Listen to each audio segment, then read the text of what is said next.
Here we are.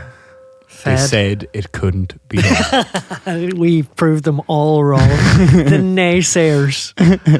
I'm proud of you, because normally rare though it has been, that we've had an intention of doing 3. And to be fair, it's always been a boojum, which would knock any man out. Yes. Even Mike Tyson himself. Yes, absolutely. Straight down to the man count to 10, no kissing, like. But it's always you that is, and this is not it's not an attack.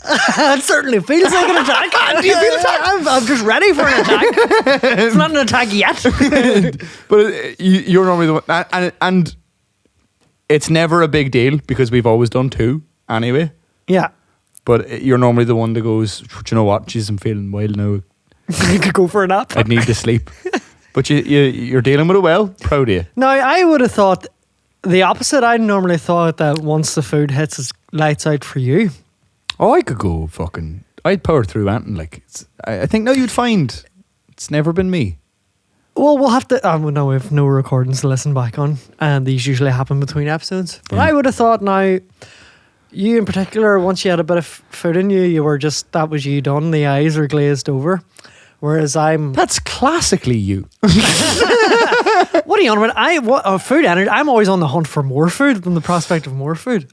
Okay. Well, But I have to say, now that you bring it up, it tracks more that you would be able to power on, because have got messages from you. Because I'm stronger of mind? I've got messages from you at 5:30 in the morning. Yeah. While you have been up doing stuff all night. So yeah. Whereas I'm more about call it. When's the last time you found yourself in a regular boat, let's call it, of being up very late? Christmas. Last Christmas there, I couldn't sleep for about 5 days. So I was just walking around like a zombie, just bored. And you couldn't leave the house. Would you do anything? No, you couldn't really leave the house. No, but as in, like, were you like, fuck it, I'll get a bit of work done, or a bit of writing or something? I think I did a bit of reading, writing, and mostly just watched TV. Ended up just because I'd be lying. It's and Christmas I was like, too, to be fair. Like, yeah, so I was like, I'll lie and hopefully fall asleep. Yeah. Turns out Breaking Bad I'd soured on it, in the interim from having first watched it, but it was quite good. Did the job. Got me. It's a great show. Got me through. Get any man to sleep. The sign of a great TV show. Lights out like that. Put you straight out. Yeah. We didn't even write anything after the first 10 minutes. There's no need. We know what our demographic is. That theme song's so soothing, I don't last. That's me out like a Wayne. Speaking of TV, well, no, I'll give you the opportunity to bring. Is there anything you want to add to that? No, I accept your thinly veiled criticism as valid. But I think we've done well today. The weather's good, so it's a great excuse to be indoors. Absolutely. Away from that heat. Yep. Yeah. I'm most proud of you for that. Normally, sunshine is a sack the day off, sort of. I had plenty. I had 2 full days. It's been too many. I had 2 full days. Can you imagine living in Spain? You lived in Spain. I don't. Did I ever bring that up? Almost rarely. Brought that up, but yeah, I did spend some time on the continent, and it was beautiful. Fell in love with the country. I decided the other day, right, a couple of weeks ago, to have a charcuterie board. Okay. And they were all laying it out. No, it was all vegan, but it was all nice vegan pastas. Before we come back to it, and before we forget, by the way, did Orla get back to you? She did. I will give her a ring. Okay, cool. Sorry. She got a charcuterie board? Yeah. And they were laying out the charcuterie board, and they sat it down in front of me, and they're like, now, Mick, this is what you have to do. And then they started explaining. I said, hold on a minute. What, they were like telling you how to go about eating it? You show me the best way to approach practice. The charcuterie board. This is in... A couple of weeks ago. Oh, it's you're here. Okay. So I just put the hand up and I says, just you hold on a second there. I don't know if I've ever mentioned this. Just down on it. But I spent some time on the just sweeping it into my mouth. But I spent some time on the continent.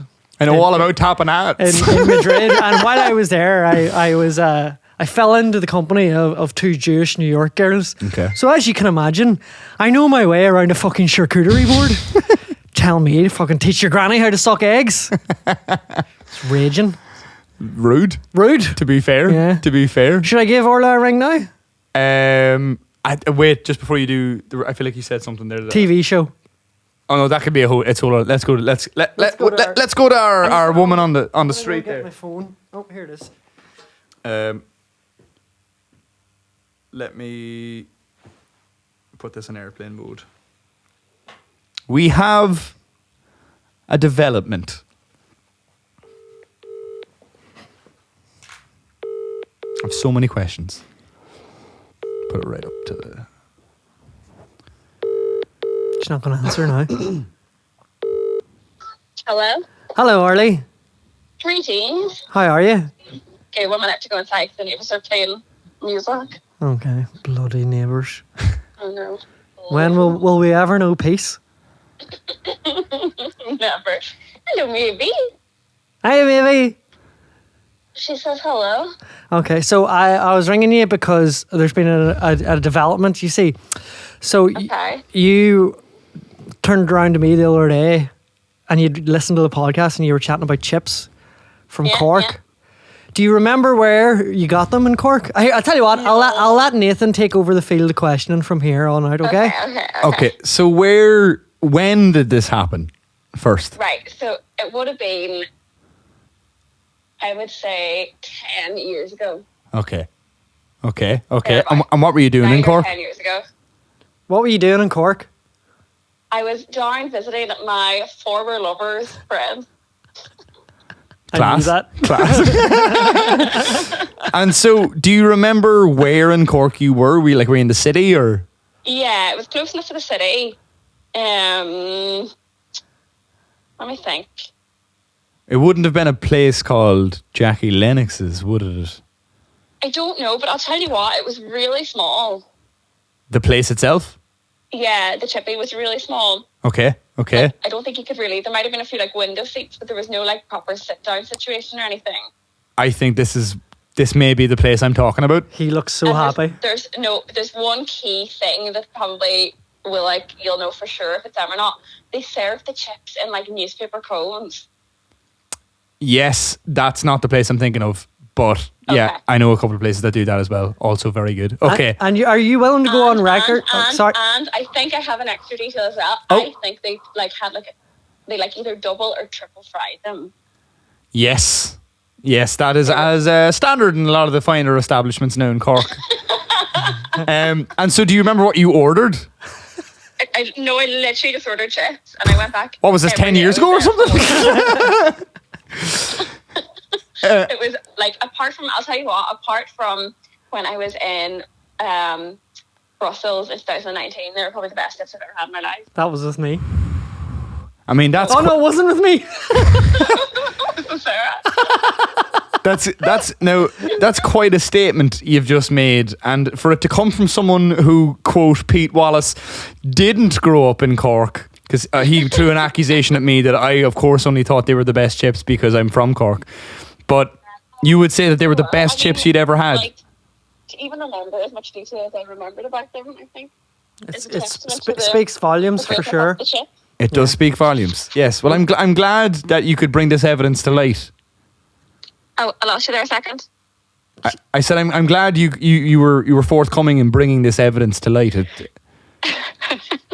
you know what as well? I do really like the chips up here, but I know what you mean. They're just a really different chip. So the chips up here are definitely more on the Colonised. soggy side. Colonized.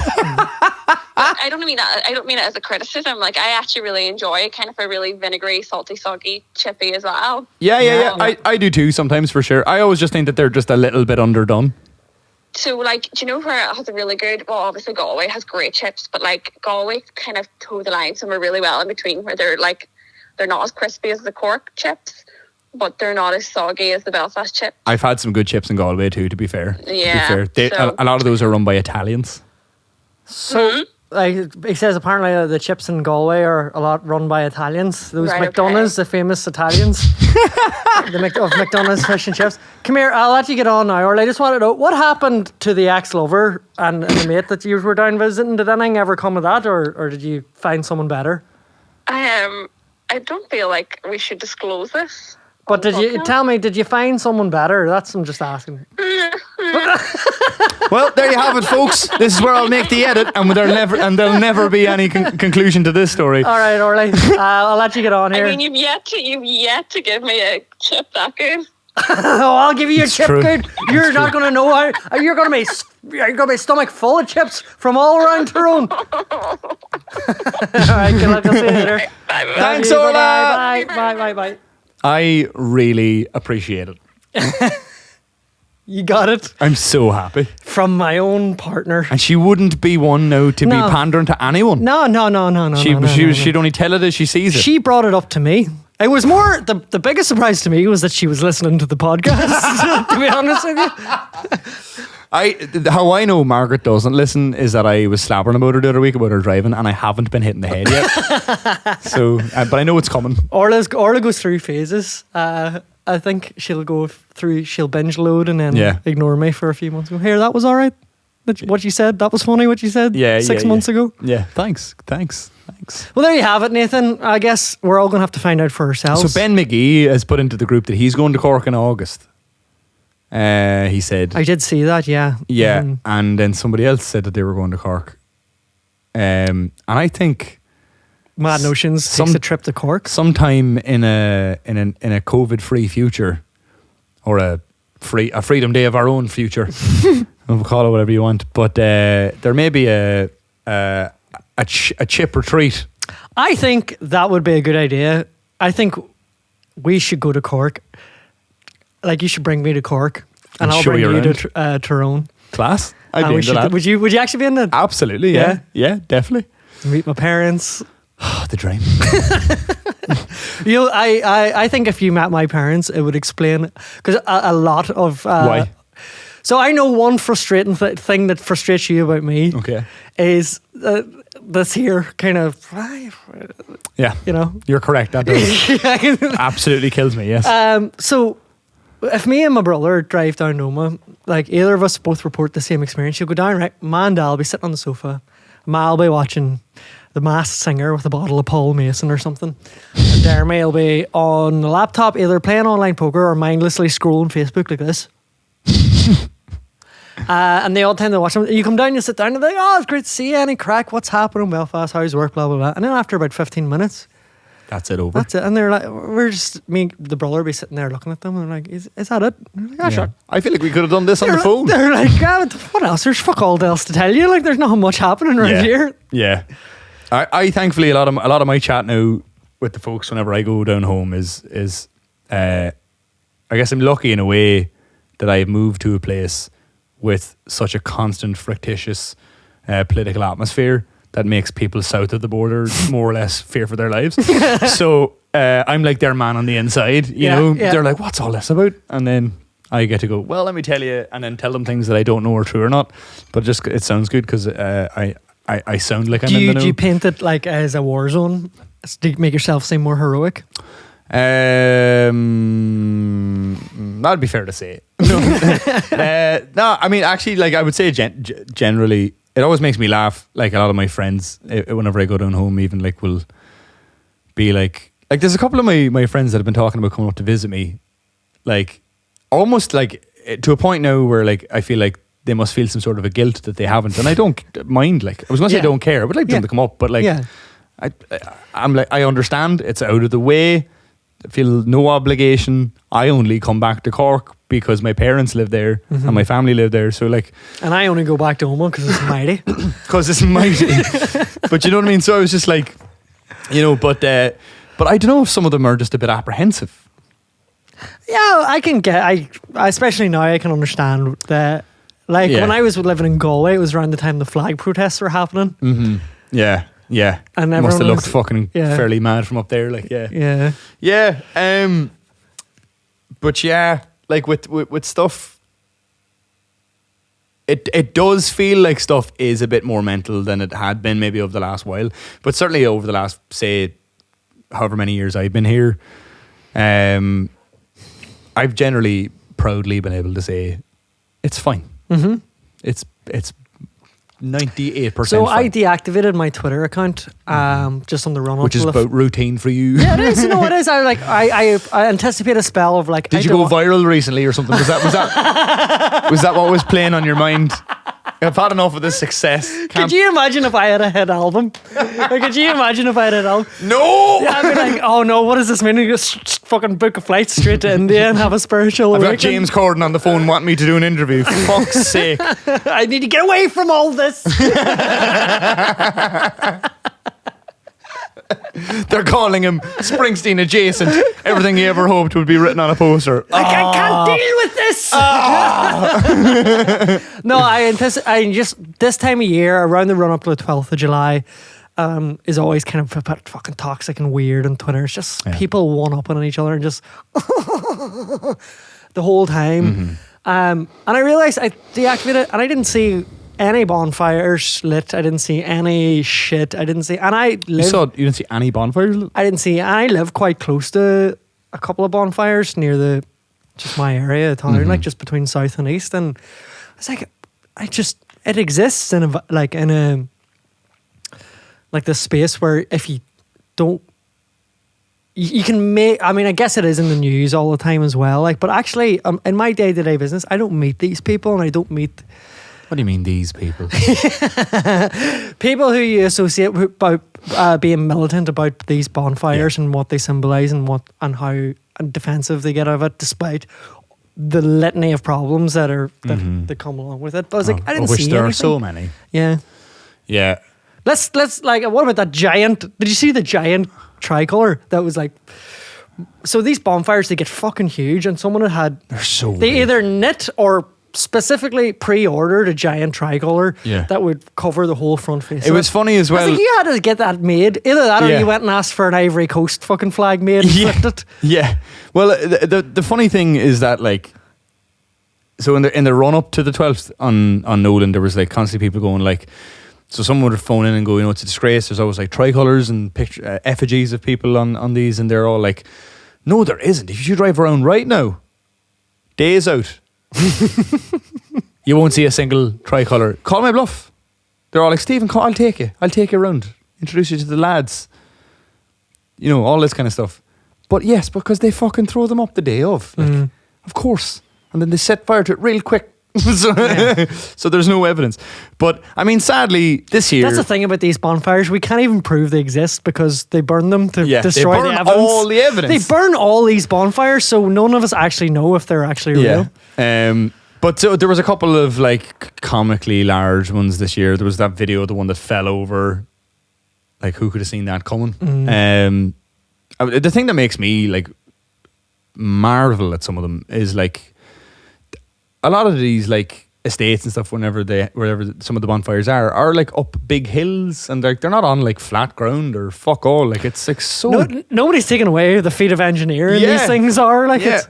Yeah, you got to think what the fuck, like this, and they're mostly only 12 years old. It's like get these kids into a factory and get them working for below minimum wage. Absolutely, think of the labour. But of course, then there was the one. On that, actually, we have a few Mad Notions t-shirts for sale. You can have this one if you want. But of course, there was also then this one where a fucking 17-year-old went on fire and his 4th degree burns all over his body. And then the next day you still had fucking people on the radio being like, it was one fucking kid on one fire. child. You know what I mean? And one child gets burnt alive, and You're suddenly like, it's not a good idea. What needs to happen? Like, what needs to? It's crazy. I don't want to fucking talk about it. Yeah. But what I do want to talk about, the other day, I was. Some of you may be on tenterhooks from the cliffhanger last week, but the other day I came back from a gig. Do you remember those? I do now. Fresh in my memory. I remember them because they keep getting promised them and cancelled. Yeah, I've been touch wood lucky on that front so far. But so I came back from a gig. It was Saturday night. Came back. Ooh, falafel. And Margaret, empathy burn. Margaret will just like tear through a new season or something. When she has a day off, she'll normally like probably have a few things she wants to get done, and then if she gets them done, she will sit and just like in a like I feel like I have a bit of fatigue with some TV shows. Like, even if I'm really enjoying it, like I can do like 4 or 5 episodes and I'm like, fuck. But Margaret like has this amazing ability to be like fucking tearing through. Anyway, so she was about episode 3 or 4 of this new show on Netflix called Sex/Life, right? But instead of the words / it's just the symbol. That's fucking marketing. Yeah. Branding. Anyway, Sex Life, I suppose, is what it's called. And I have never been so confused about like, oh, sorry, what am I meant to be feeling? Right? Let me lay out the show for you, right? Spoilers for anybody that's going to watch this. Yeah, if you're going to watch it, skip ahead of an 25 minutes. Yeah. How long have we got left? 40 minutes. Okay. Just stop listening to the episode. Yeah, this might be it for you. This is where you just get off. Yeah, this is your stop. But, right. So let me lay it out for you. Right. So, first of all, there's a load of... let me tell it as if it was a story. There once was a load of beautiful people. Mm-hmm. Right? Okay. So standard. Everyone's stunning. Everyone looks class. Blah, blah. Right. The story is set about a woman who is in an unhappy marriage. She's just given birth like not long prior. Mm-hmm. I wasn't there the episode where I could see how old the child was, but it looked like it had maybe been a while. Now, she's an actor, so I don't think she actually had the child. So she actually looked like she'd never had a child in recent time anyway. Yeah. But she looked fantastic. Mm-hmm. And the husband was working a lot. Mm-hmm. And he was out working, and he basically had stopped paying so much attention to the wife. Can I ask? And it's not I'm being general. What was his job? Because that's finance. Yeah, that's why I was asking. He works in finance. A lot of big deals. These are dirty glasses. I'm willing to bet he is a hot young intern or something as well. Nah, he was like, he's probably like mid to late 30s. No, he has a hot young intern. Oh, that comes up. Yeah, that comes up. But he's from when I came on board. From what I could tell, very devoted husband. It at this point doesn't seem to have occurred to him that the wife is feeling this way. Right. It's hard to tell sometimes. They've just had a child with women. What are they? So, as far as he can tell, everything's grand. Classic man, hasn't a clue. What a bastard. Yeah. And basically, they're not getting a lot of sleep because of the fucking child. And what a bastard also. Oh, fucking, get in there and sleep, you cunt. Says he to the child. But anyway, so. Get up them stairs. Get up them steps. So.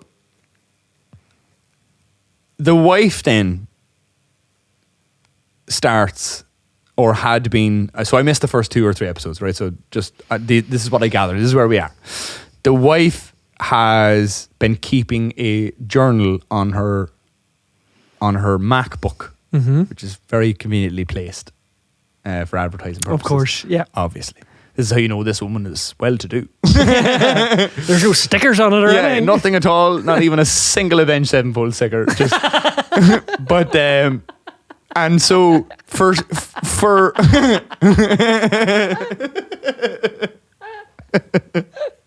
don't know why that was.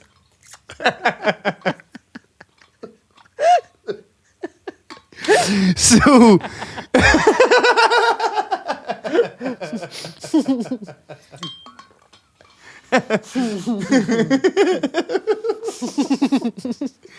so right, sorry, I'll carry on. So for the sake of her privacy, mm-hmm.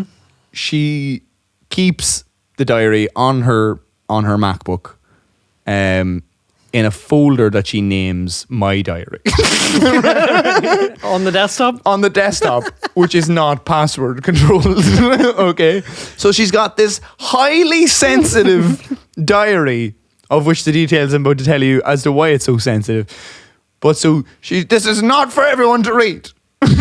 Got it. Promise me. Right? It's essentially her security level, right? Yeah. It's just like, any cunt can fucking open this laptop. Like, anyway. So the husband, right, stumbles across the laptop and realizes that, so basically, you know, she's been doing things like putting on nice lingerie and stuff and like kind of trying to send him signals. And she's like kind of in the meanwhile, while she's like doing kind of like day to day, like kind of mum stuff, parent stuff, and he's away working. She's off daydreaming about an ex-lover from 8 years prior. Right, he was an Aussie musician. They better not have went to Cork for chips together. He was an Aussie. You're not gonna like where the rest of this goes if he is. So he is. So you're introduced to him. He's this big muscly fucker. Aussie musician. Aussie record producer. Right. He's got dad issues. The dad fucked off on him. So he's never let anyone get close. Oh, yeah. And he... I mean, I'm horny and I haven't even fucking seen him. There's an amazing scene, by the way, which I will describe in a second. But I need to build up to it. Right, so the husband... Basically, she's been daydreaming and kind of very nostalgic about the mad sex that she had with your man, right? He was an awful bastard. He wasn't brilliant at all. But the sex great. Was amazing, right? What you often find, I know I have anyway. Bad boys, what you going to do? You know? That's why I make a cast iron guarantee to you now to give you the worst sex of your life. But I'll be really nice about it. Emotionally available. But anyway, so... And in the flashbacks, she's like back in college with this friend of hers that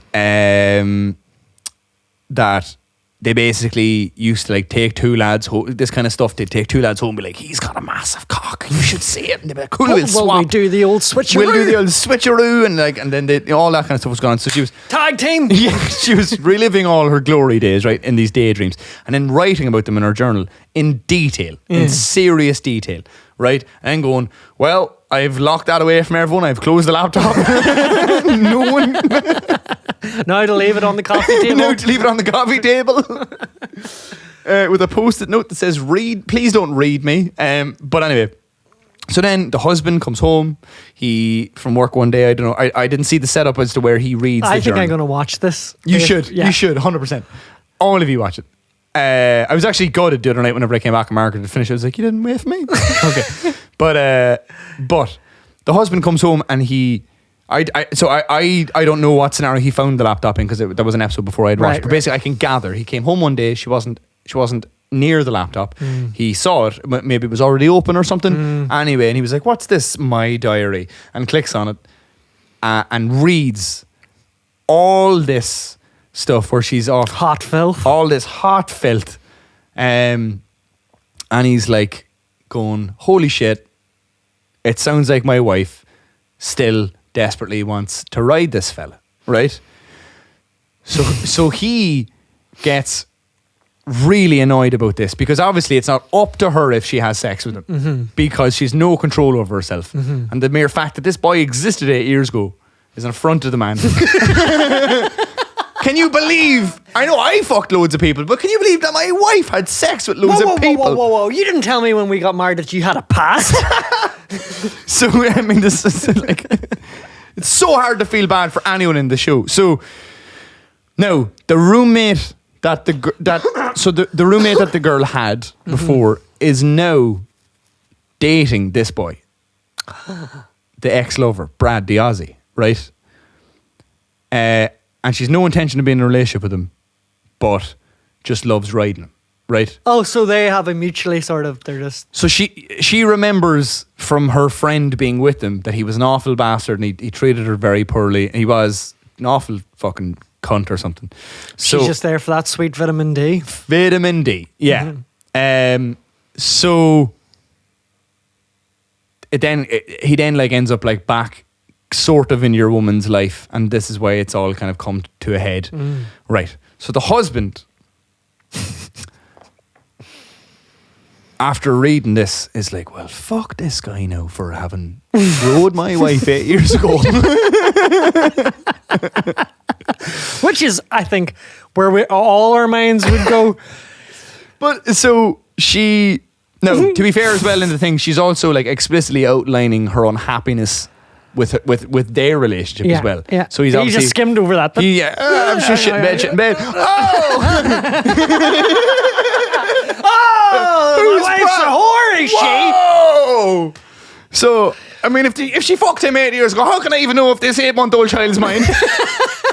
The numbers are the same. I don't know how pregnancies work. I wasn't here. I work in finance. Maybe it was dormant. Now, if you give it to me in taxes, I'd nail it.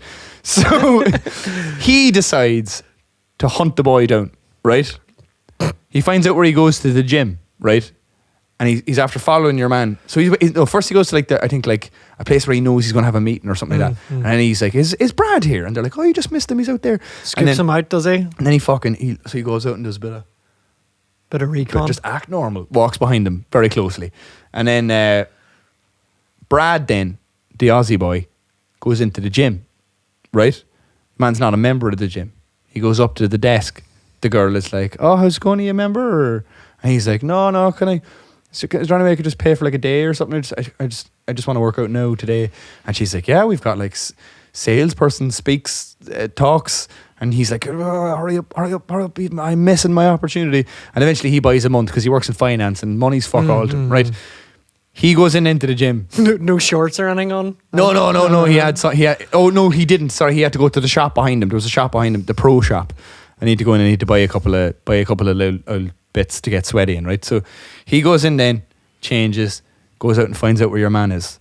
And then, as if to tell us, just to reinforce, it's bad enough that he rode your wife better than you, but now he's fucking bent the cunt out of that punching bag without gloves on. What kind of an animal? An Australian, Nathan. An Australian man would punch a heavy punching bag with no gloves. He must be demented. So your man's there and he's sweating away and he's fucking just wrecking the fucking head. And your man's off in the corner and he's lifting weights like this, just lifting 2 kg dumbbell, just like a fucking cunt. He's lifting like heavy weights and he's just like, but like just constantly just watching your man who never twigs that they don't like when you do that at the gym. That's why I had to leave Pure Gym. Yeah. Stop it's called leering. Yeah, stop leering while doing your arm curls. So he follows. I was only leering at the lads. They can handle it. So he follows him. I didn't have to leave Pure Gym. I left of my own accord. That's my story. I had to stay official party line. He follows him then. So your man, the Aussie boy's done with his workout. He then goes back into the dressing room to have a shower. Now, up until this point, the camera was firmly above the waist, right? So your man, he's like, fucking gets undressed as well. He's like, I'll be naked as well. Fuck it, it's a shower. Sure, I'm not afraid of anything. How much of an alpha male could this boy be, right? It's not going to really. So, and this is not a comedy, by the way. Yeah, this isn't going where okay. So he's like, he's looking at your man, and like, I think we're trying to be led to believe that he's going to bait the fuck out of this boy, right? And that's every intention. I think I know where it's going. Every intention. And your man turns around with his towel and drops the towel to get changed again. And he has got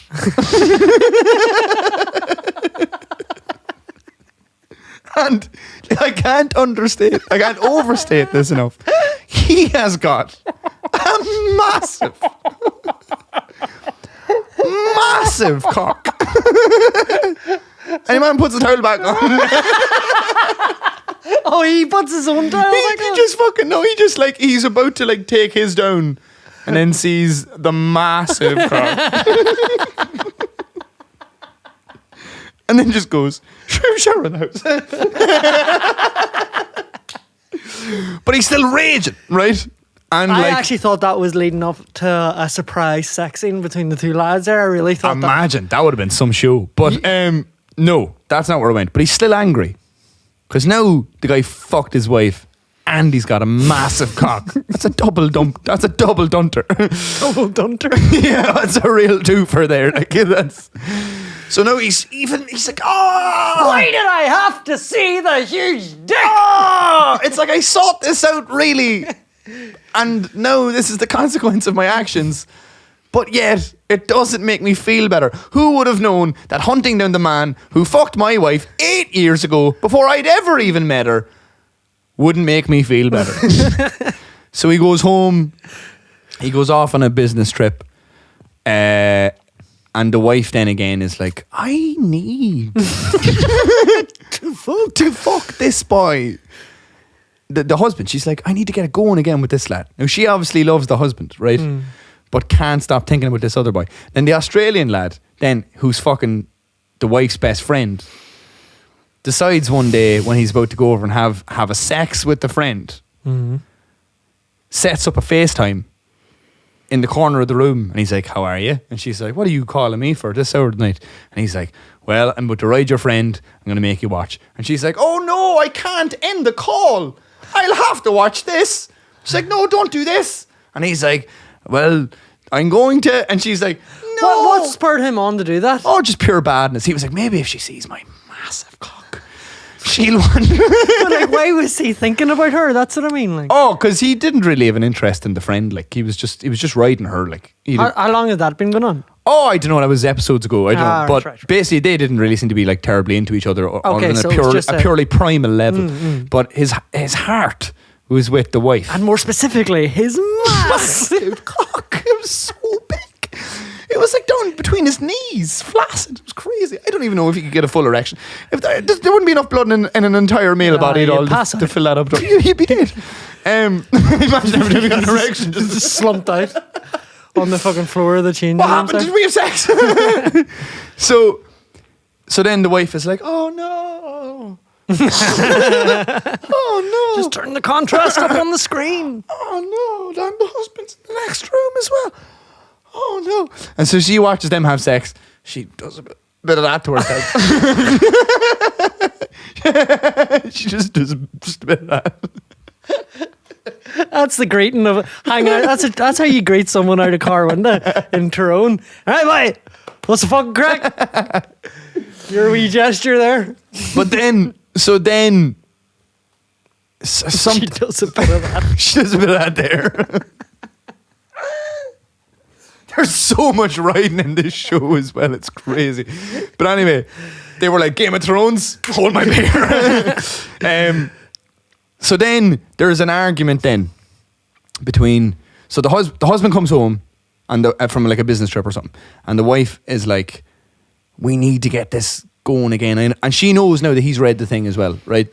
So she's done maybe what she should have done before and hidden the file in a folder called recipes, right? So that's in there now. And then they get into a bit of an argument, and your man's like, sure, why don't you just fuck your man and his big huge fucking dick? And she's like, no, but I love you. And then he goes away and he comes back and she meets him in this like lovely sexy red dress. And she's like, come on, I'll ride you in the car like I used to ride your man in the car. And he seems to have on his head like a bucket list of like, she fucked him here, she fucked him here. So this is where I'm going to have to fuck you. If we're going to stay married, I'm going to have to fuck you in all the same places. It's like some sort of ritual that has to exercise these demons. Yeah, like, you know? exactly. And so she's like, grand.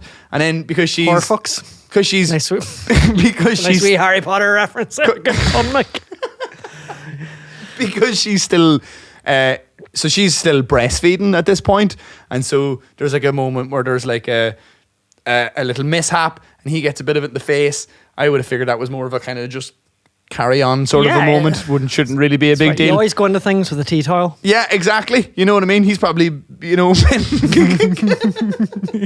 He's probably.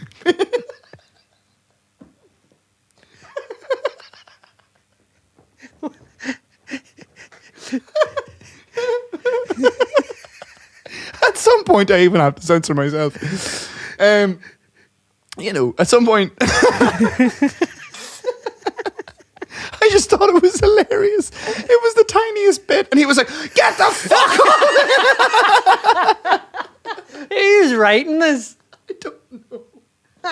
But so he's so annoyed. It's breast milk. It's just breast milk, man. It's fine. She wasn't like, She wasn't like, it just happened, like, and like oh my god. And so he was like, no, you've ruined it now. You've ruined it now. It was going to be a nice thing. I know you've ruined it with your nutrition for our child. How dare you? Oh, anyway. So then they have a huge fight, right? And they're basically going, we've been trying to get this going again and fucking, and he's like, yeah, but you clearly want to have sex with the last boy. And she's kind of like, yeah. Good point, yeah. I suppose. Hey, I mean, I don't know if you know, but he had a massive cock. and it's about 4 of your cocks. And then side by side or like one after the other? Both. But so like, and then they're just left, and so he storms off to go to like some meeting where like there was a girl who was cracking on them before, and now he's like, well, maybe I'll go and crack onto her. And then she's left kind of going, what'll I do? I do really miss having sex with the other fella, and I've explicitly, pretty much in no uncertain terms, stated that in my diary, so I can't really say I haven't been absolutely wanting that as well. So it's a tough one. And that's the end of the episode, and that's as far as I get with the show. And then I just look at Margaret and I'm like, who do I feel bad for now? And she was like, what do you mean? I was like, right, he's a fucking lunatic, obviously, the husband. Like, the Australian is a sociopath entirely, just mental. And the wife is like, yeah, no, I do want to cheat on my husband. So like, who do I connect with here? Like who? And she's like, no, but like, it's the way, and I feel sorry for it. I'm like, no, but like, I don't understand. Like, in these shows, there's meant to be it's always the protagonist normally. Like that's supposed to be who you see yourself in. I was like, so like, what's the message here? Like, I don't really understand. Oh, there's my phone dead. I was like, I don't really understand. Like, who? They all seem terrible. They all seem like really bad people. And she's like, no, but like, she just misses the passion and like Margaret just every now and again would just like, I'd be trying to make these points and she'd be like, fucking check out the dick other than that. I'd be like, I don't feel fucking inferior at all. It's grand. It reminds me about this. But you've sold me on it as a show. It's really a journey that I mean, the amount of times there's a very, even in the 3 episodes that I watched, there's so many scenes where like somebody's like, hey, talking to you. And she's like, sorry, fucking huge cock. She's just constantly off daydreaming. She's supposed to be picking up her son from school or something, and she's like, you all right? And then the fucking head teacher or whatever be like, today he was a little bit, and she's like, there's nowhere this woman won't daydream about this guy's massive cock. It's unbelievable. There's nowhere off limits. She'd been fucking doing the grocery shopping. God help if she sees like a big cucumber or something. It's like the Kill Bill alarm, I'm like, I don't know what the message is here. Like, what is the message, Mick? I would imagine they're probably there's about 3 more episodes. They're from what I probably saw. failing on doing a job of portraying her as sympathetic enough by not. I just felt like she did too many things that made me go, oh fuck this woman too. Like I mean, I understand the thing between the husband and he's not as passionate as before, but that's like that's a couple of chats away surely from a resolution. Like, and she's like, oh, but like maybe I should just cheat on him with this other fella.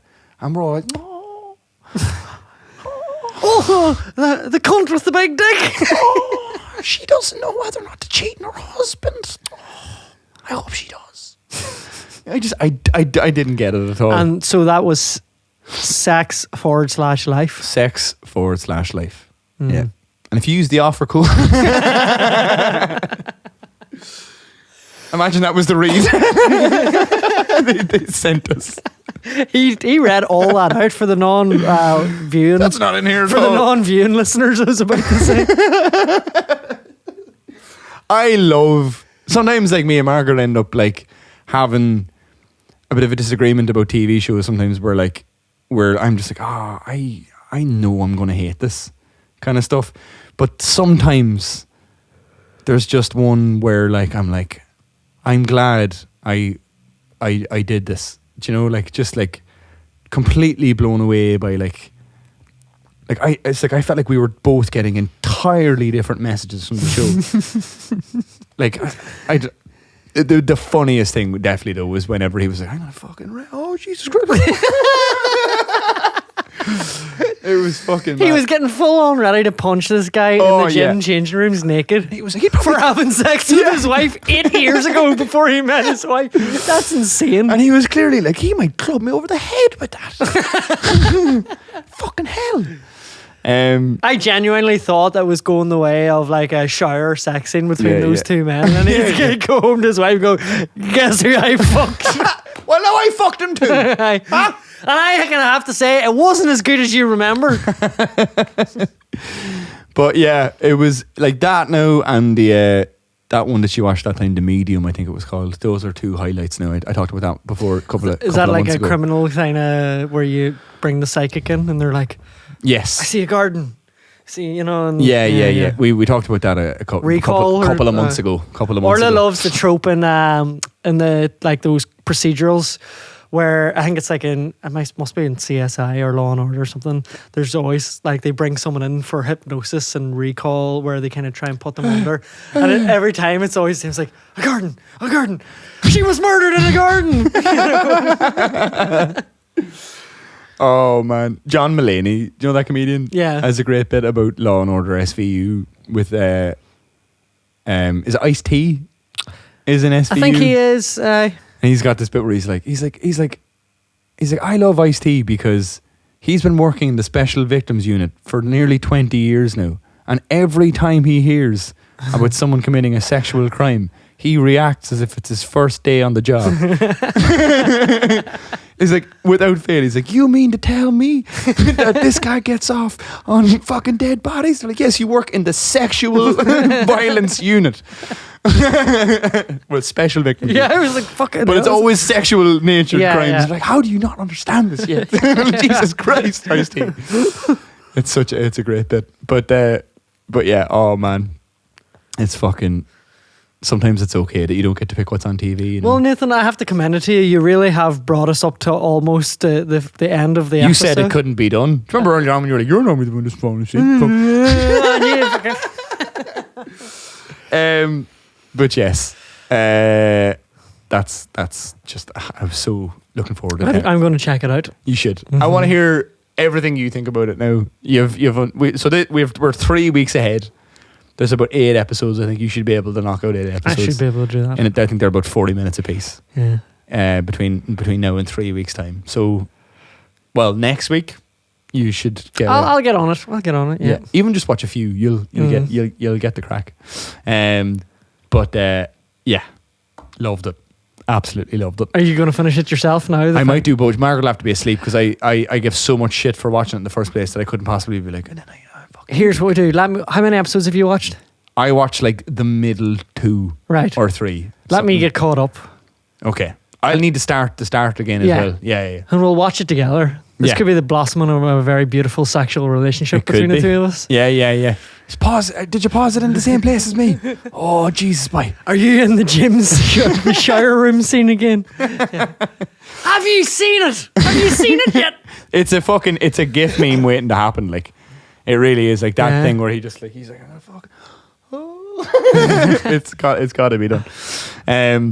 But yes. What we have 11 minutes. How shall we fill it? Let's go out in a high. We've done 3 episodes today. That's good. Let's try and take her home, Johnny. Is that a saying? Come on, Eileen.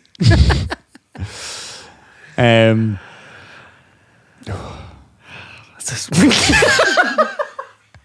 That was for effect. I've always got something to say. I don't think I have anything to say anymore. Think. What's going on? What's happening in the next few days? Was I telling you about the... Yeah. Yeah?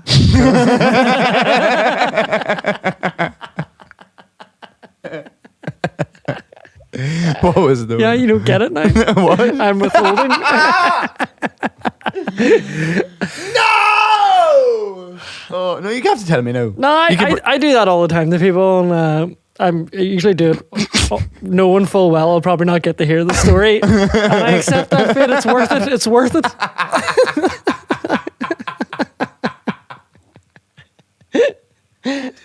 But you had another story for me, though, didn't you? I won't interrupt this one.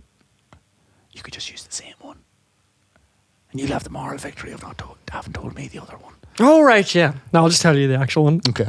I'm willing to be a loser both times here. Great. I think I might already said that I got a script commission. You said a few weeks ago, yeah. How's that going? It hasn't started yet. I'm not putting pen to paper till I see the fucking contract. But I had a meeting with another production company. Oh, geez, they're fucking lining up now. Which is like, these are the two, if you had said to me this time last year, which two production companies would you want to be kind of in chats with or working with, it'd be these two. Great.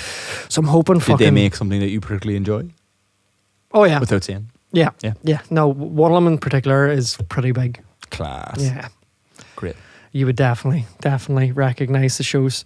But it's this thing, I'm trying not to get too excited about it, but it is excited. Which script was it? Or no, that's the thing. Oh, one of them was like, we're willing to. One of the production companies was like, we're willing to read anything you send us if you want to send us over some stuff or any ideas. We're all ears.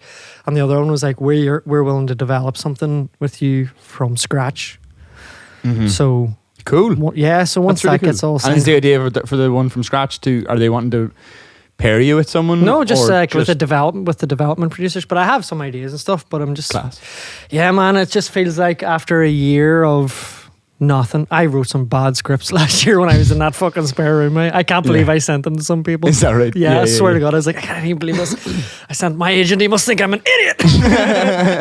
But like, what the fuck? You know, I was sitting in a spare room for a year while the world ended. It was, let's write some comedy. Nothing to be inspired by happening on a day-to-day basis. Have you been out much? Out? Yeah, like are you feeling inspired by other things now, like that you're getting out and about again, or? I have to say, I felt quite inspired in rehearsing with Beauty Sleep. Class. I was like, fuck, I forgot that from like a TV writing point of view. Oh, from a TV writing, I mean, even that, just I'm feeling way more confident about, even though I don't have anything. I was like, it's grand. They came to me, and I was doing this for a while, and I can't like do it again. So, I wouldn't say. Yeah, no, I have.